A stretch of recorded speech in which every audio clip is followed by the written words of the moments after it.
Hello, welcome back to my channel, Appealing Book Reviews. Today I will do a part 5 to No Grid Survival Project 2025, the Bible. Okay, this will be the final one that I will do for the No Grid Survival Project, and I will just start where I left off at. But this will be the final. My other practice that I will do will be in another videos. I will do like some more things showing you guys like what I learned. I know I'm going to be doing some planning. I'll probably do some vegetable canning. And I know I'm going to try the planning and different things and different little projects. But I will do those like after I do this. But I probably I'm going to start on another book, but it'll be coming in the future for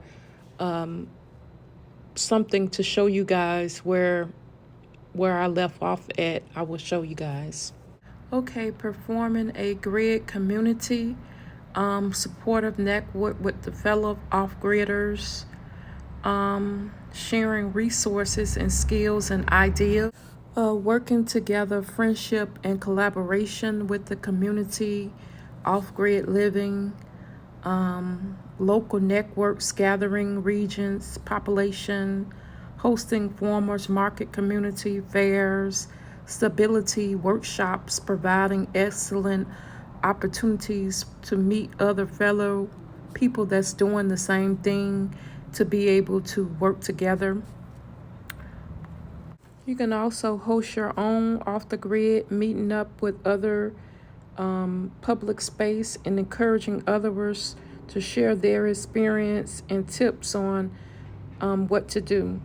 Online communities, social media is additional local events, Facebook groups, websites that's dedicated to off the grid living.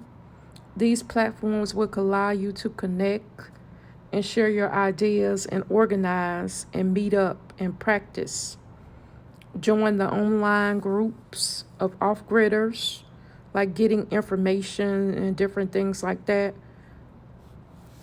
Defining community goals and values before forming an off-the-grid community is important to discuss and agree with the community core goal values to ensure everybody is on the same page, the same objectives. Hold regular meetings to discuss long-term goals on sharing food production, the stability of everything. You want to just make sure everybody is on the same page and continue to keep going with the meetings, community meetings, and different things of that nature. Organizing label and resource.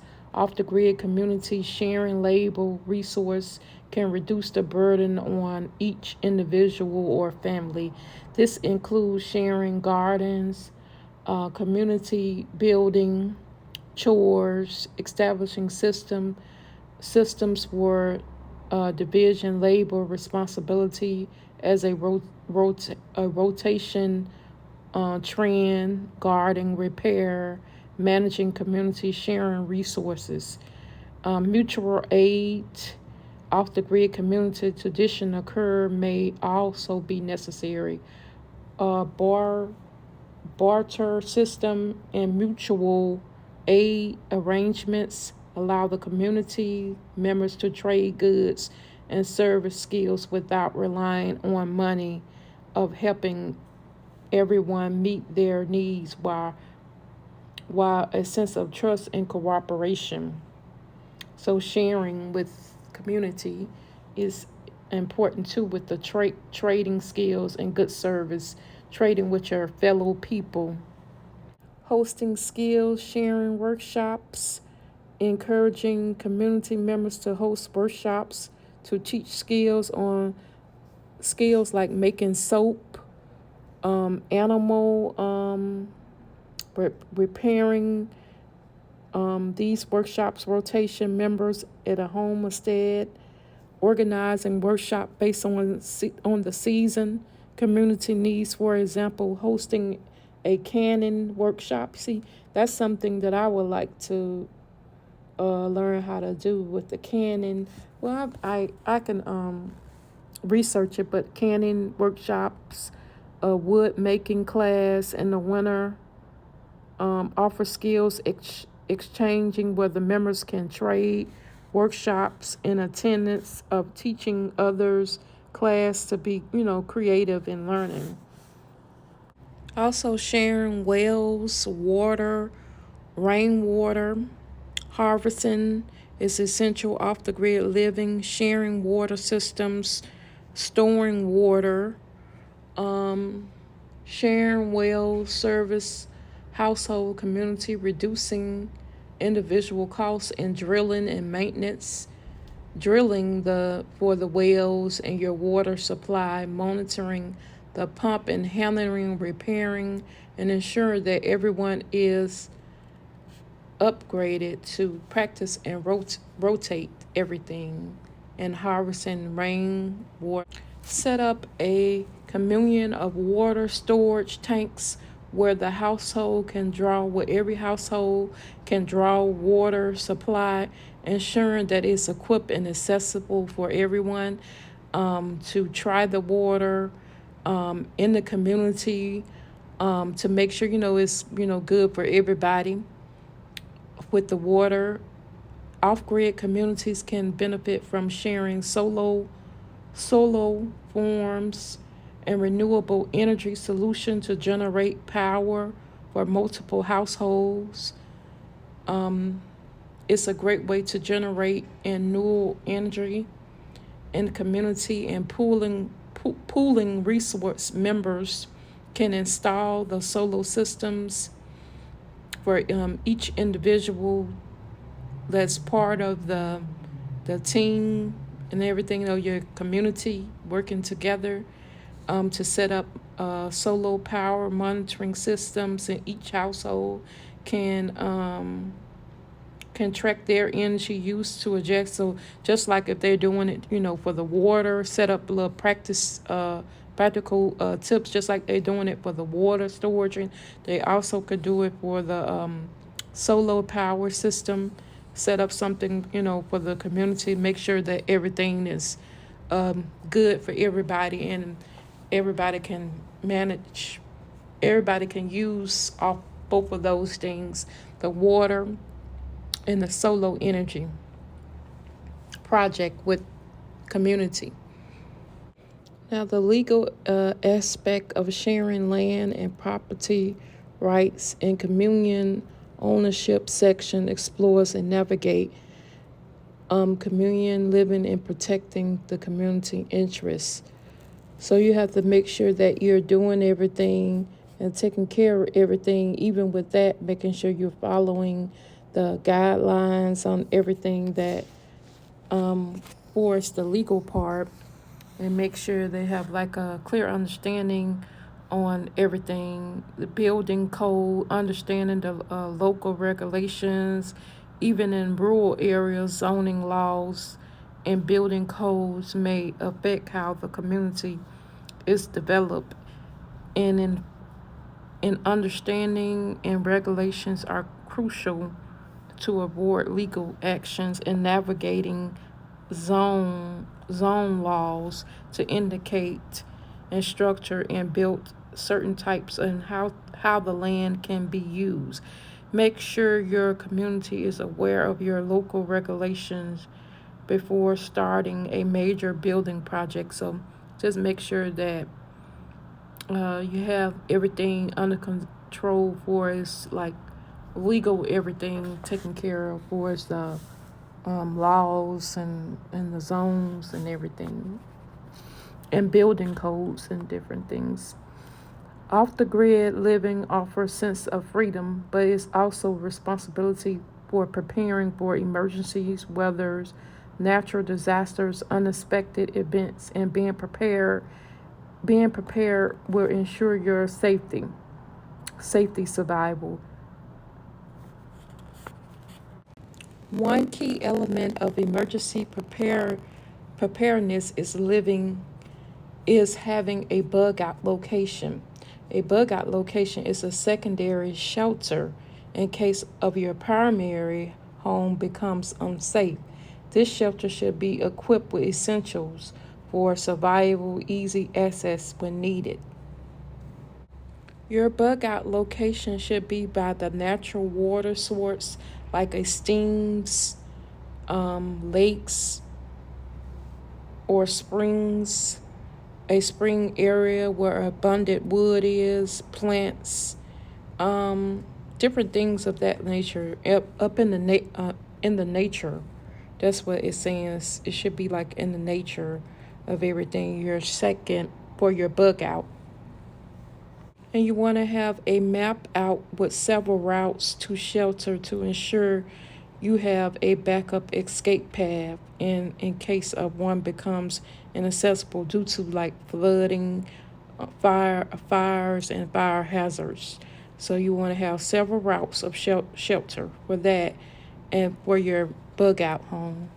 Living off the grid sometimes means going without comfort resource of a modern life, learning how to adopt these situations, building realistics that will ensure survival, even if the essential supplies run out.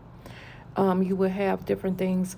When living off the grid, power outage, electricities, being prepared for that, like the power, learning how to manage daily tasks without like the morning supplies, and even with cooking, if without electricity or propane, you would need another way of cooking method, like cooking with wood fire, um, cooking up with like solo ovens, rack stoves, wood fire on a wood fire, different alternatives with that too.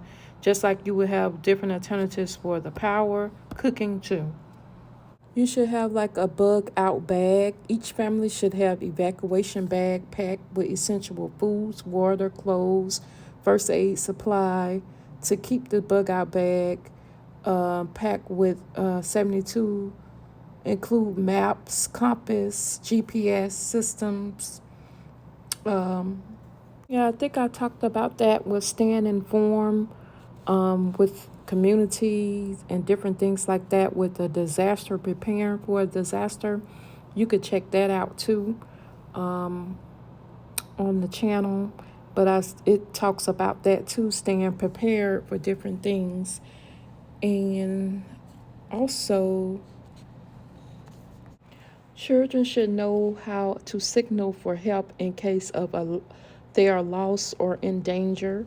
Um, Whistling is an excellent tool for children to signal for their location, and building a like signal for fire and different things like that.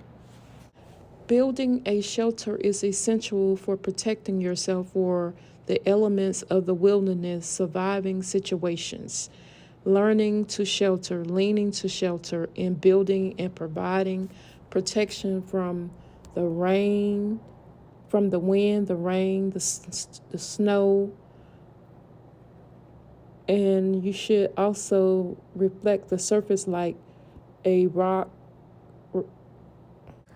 Okay, that'll be it for No Grid Survival Project 2025 Bible. So this is the end of this, but like I said, I will come back and like show you guys like gardens, different things that I took from here, from this book, which is a good book. And if I had to rate this book, I would give this book 5 stars. But it's another book too that's dealing with the grid that I may get in the future. But I just got this one because it's like 20 for 2025 off the grid. But it's another one that goes into deep details on how to survive off the grid. I'll probably do that one in the future, but I do have some other book that I'm going to do next, and it's dealing with the weather too. I will do that book next, and I'm trying to see if I'm going to make it into a or two, or I may just put it all together for you guys to check out. But for this no grid, I am going to try some of the projects in here and force like planning. I'm trying to do that with my everyday life, what I learned from the survival of this book. So I'm going to maybe in other videos, I could just gonna do like a series of different little things I learned from this book. And if I had to rate it, I would give it 5 stars. Um, it's a good book. I really like the book. It's very informative, so I really enjoy it. And don't forget to like, comment, and subscribe to my channel. Have a good day, and I'll be back soon. But this is the final for this No Grid Survival Project 2025 Bible.